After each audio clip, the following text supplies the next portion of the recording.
What's up, everybody? Joe Bernstein here, and I want to talk to you today about something that I find to be really pervasive with people I work with. And actually, I just think it's an artifact of our culture. And I happen to work with a lot of people who have really done well with what our cultural standards are, with playing the game, if you will, of becoming successful.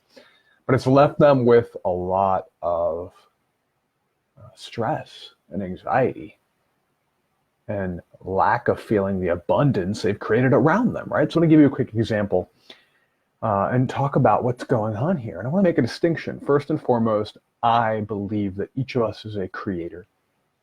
When we're living our best life, we're creating our life. We're creating our emotional, mental, and physical and spiritual well-being. We're creating a life in alignment with our values. We're creating conscious relationships. We're creating our own standards for how we want to live. And we're choosing to live those standards in a courageous way. Most of us, though, have been trained to be a consumer, right? So a consumer is always measuring and looking for outside data or approval or validation. A creator is choosing his enoughness, choosing his own values, and basing it in quality of experience, quality of character, quality of being, quality of relationship, rather than quantity. So I was working with a client this morning who's really been digging in on this, and he's been peeling back the years of allowing anxiety and not enoughness to fuel his success. He's really successful at his work. He kicks ass in every possible way. He makes multiple six figures easily. He's been doing it for years. He's just turning 40, and he's really close to the top of his organization. It's a huge tech organization, a gigantic organization that globally employs thousands of people. And what he finds is no matter what, he's feeling like he's never really done enough. He's never made the perfect decision. And this is pervasive. It's not just in his work, but it's also in his personal life. It's happening in his relationship. It's happening with his daughter. And one thing we talked about is him actually just choosing what is enough and decide, right?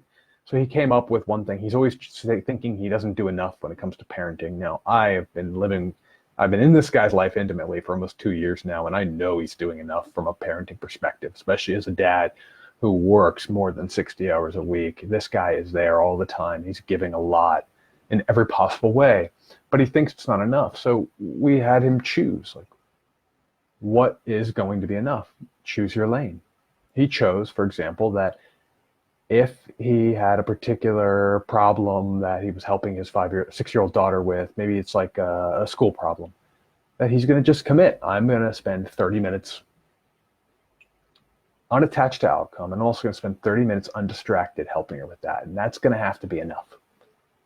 Right? So choosing our enoughness is what's really important. More importantly, though, we have to be able to choose peace. We have to be able to choose peace. We have to be able to let go. We have to stop believing in the monkey mind. And the only way to do this is to practice a new reflex. If you reflexively say it's not enough, if you reflexively say that you didn't try hard enough, that you didn't succeed, that you didn't win, I'm going to give you a simple tool to challenge yourself. And it goes just like this. Whenever you hear that, it's not enough, I should have tried harder, I should have done more, I should have made more, I should have stayed longer, I should have worked harder, all that stuff where your internal dialogue is saying more, I want you to just simply ask yourself, how is what I did enough? And what would be the imaginary win if I did do more? How is what I've already done enough? And what would be the imaginary win if I did do more, right? And is that win worth the sacrifice? So we have to be able to do this with ourselves. Another really important tool here is to just simply know your values. To simply know your values.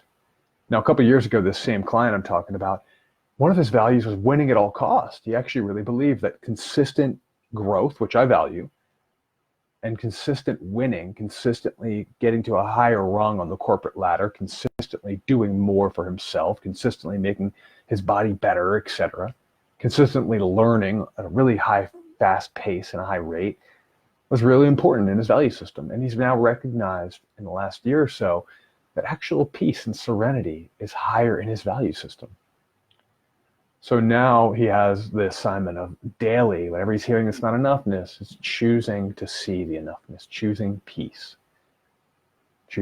and letting go of what could be. Because we never know the right answer 100%.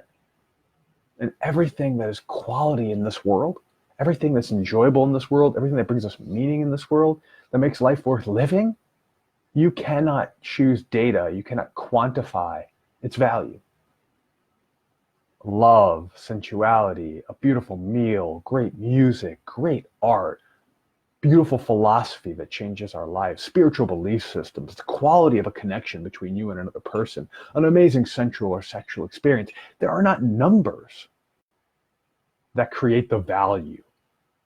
The value is intrinsic, the value is felt, the value is related to our belief system. And a lot of the time the value is just primal, it's just inside of us. We just know it. So my challenge for you is just for today, can you choose your own peace and your own sovereignty? Can you decide there's no one else out there that can give you a piece of data that tells you when you're enough, that tells you that you've done enough, that tells you you've worked hard enough? I work with a lot of people that make a lot of money and they're always looking to make more. But at the end of the day, they know that there's not a number that'll actually tell them that they're safe, that they can just relax, that they can stop working, that they can stop worrying. You stop worrying and you relax first, and then you always have enough. And you always have enough. Now, I know these statements aren't universally true for everybody. There are people in this world that literally don't have enough. There are people in this world that literally don't try hard enough. There's people in this world that don't give themselves a lot of credit, and so they don't actually put forth a lot of effort. They don't believe they can have.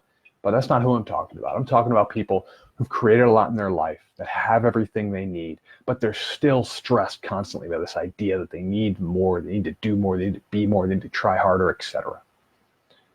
So that's what I'm talking to. That's what I got for you today. I know I rambled a little bit, and you know what? I'm choosing to say that my ramble is enough. I wasn't as succinct as I wanted to be, but you know what?